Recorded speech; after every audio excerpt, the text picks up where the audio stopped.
My dreams of Princess Diana. Now, I don't know why I was prompted to share this now after so many years, but here we go. I was never a royalist, and the only thing that she and I had in common was our first name. Yet, I went through a period of dreaming about her sometime before her death. Sometimes I would remember on awakening, but other times I would recall the dream after days or even weeks in some cases. When I did recall them, they were vivid in every detail, so real. And I always, after each recall, wondered why would I dream of someone I didn't really follow that much in real life? Maybe on the odd occasion when I saw how the papers hounded her mercilessly just for a photo or two.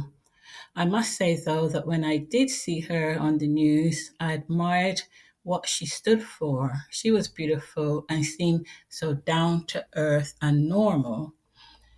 But beyond that, I didn't follow royalty. However, here are some of the dreams I had with her. They were actually sort of silly, curly type dreams. I would suddenly find myself in her bedroom and she would ask me to help her brush her hair. And it seemed so normal.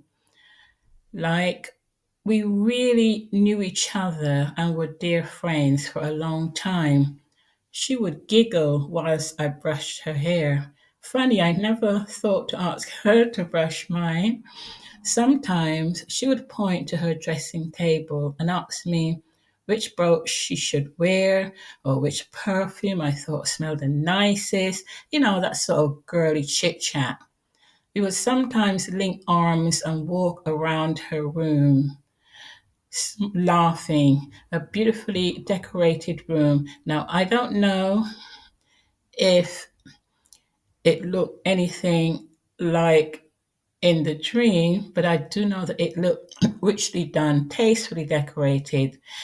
The conversations were never about anything other than hair and makeup and which dress I thought looked the nicest or that she should wear for a specific occasion, that sort of thing. On more than one occasion, she told me she wanted to sneak out of the palace. I would have to wear a disguise. And these occasions were always in the late evening when it was dark, never in the daylight. I would accompany her and we would both be giggling. Although I would say to her, suppose we really got caught. Would the guards tell me off severely and you just get a little telling off? Or would we both be reprimanded severely? But we never got caught, by the way. On several occasions when we were together, I would suddenly have to leave. I would tell her that I had to go, but that I would be back. Then I would wake up and have to go to the bathroom, or it would be some loud noise that woke me up, as I said before. Now, I would sometimes recall the dream. As I said before, I would sometimes recall the dream straight away. At other times, it would take me days or maybe even weeks, and then something would trigger the recollection of the dream.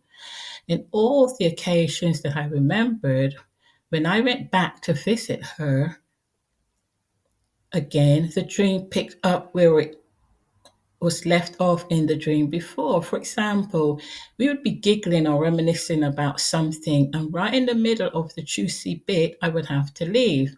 When I revisited her again in the dream, she would say to me, or she'd tell me, she would ask me to tell her the rest of what we was talking about before because the last time I didn't finish it and that she was longing to know the outcome. How strange is that? Dreams that continues. Sometimes we would make jokes about our name being the same. She would say, "Oh, Diana, do you like this perfume or whatever?" And I would say, "Yes, Diana, blah, blah." We had fun doing this. Hi, Diana. Yes, Diana. After these series of interlinking dreams, I had a long spell of not visiting her. Now, I can't recall if it was several weeks or several months. Anyway, the last and strangest one dream that I had of her soon after she died, I went to bed that night, glad for my head to hit the pillow.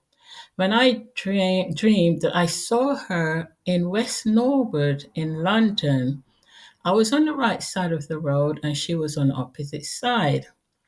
She had just passed or just coming up, I think, to West Norwood Fire Station, and I called over to her to say hi.